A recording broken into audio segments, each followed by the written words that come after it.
என் நாட்டு மக்களுக்கு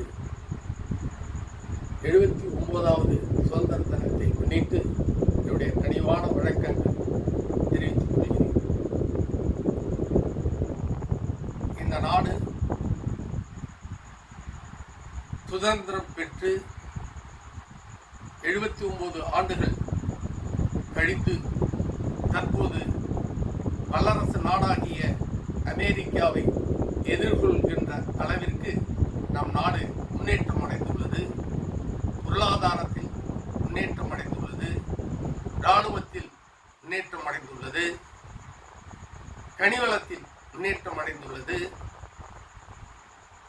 பிற நாடுகளில் இருந்து இறக்குமதி ஆகின்ற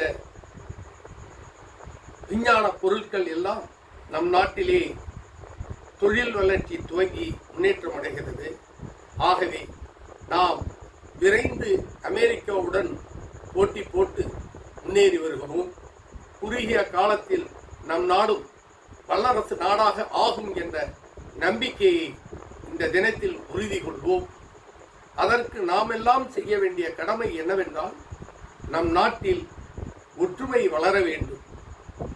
ஜாதி சங்கங்கள், மத சங்கங்கள், இப்படிப்பட்ட இந்த சங்கங்கள் எல்லாம் ஓர் அணியாக மனித நேயத்தோடு இந்திய மக்கள், இந்திய நாடு என் தேசம் என்ற உணர்வு ஏற்பட வேண்டும். நாம் உழைத்து முன்னேறினால்தான் நம் நாட்டை முன்னேற்ற முடியும். மாணவ செல்வங்கள் கல்வியிலே நன்றாக பயின்று நல்ல கல்வி திறனை இந்த இந்தியா மேற்கொள்ள வேண்டும். அயல்நாடுகளில் போய் படித்தவர்கள்தான் உயர்ந்த படிப்பு கொள்கையை மாற்றி அயல்நாடுகள் இந்தியா நாட்டில் படிக்க வேண்டும், அதுதான் சிறந்த கல்வி என்று கூறுகின்ற அளவிற்கு நாம் கல்வியில் உயர வேண்டும். கனிவளத்தில், விவசாயத்தில் நாம் இன்னும் முன்னேற்றம் அடைய வேண்டும். விவசாயம் என்பது நம்முடைய தாயை போன்றது. அந்த விவசாயத்தை என்றும் நேசிக்க வேண்டும். விவசாயம் நேசித்து விவசாயம் வளர்ச்சி அடைந்தால்தான் நம் நாடு வறுமையின்றி வாழ முடியும். வெளிநாடுகளில் இருந்து வறுமை இருக்கின்றவர்களுக்கு கூட நாம் உதவி செய்ய முடியும். ஆகவே இந்த நாடு சுதந்திரம் அடைந்து 79 ஆண்டு காலம் ஆகியும் நாம் நல்ல வளர்ச்சி பெற்றிருக்கின்றோம். அதனால் நாம் மகிழ்ச்சி அடைய வேண்டும். நம் நாடு முன்னேறுகிறது. நம் நாட்டு மக்கள் அனைவரும் மற்ற நாடுகளை விட எந்த கவலையும் இன்றி வாழுகிறார்கள். அப்படி வாழுகின்ற அமைதியான ஒரு பூங்காவாக இந்திய நாடு இன்று சிதைக்கின்றது.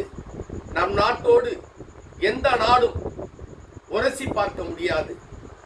ஏனென்றால் நம் நாடு இராணுவ பலத்தில் முன்னேறி முதற்கட்டத்தில் இருக்கின்றோம். ஆகவே எந்த பயமும் இன்றி நம் மண்ணை நேசிக்க வேண்டும், நம் நாட்டை நேசிக்க வேண்டும். இந்திய மண், இங்கு வாழுகின்ற அனைவர்களுக்கும் உரிமை உள்ளது. நம் மண், நம் நாடு என்று மனதில் உறுதி கொள்ள வேண்டும்.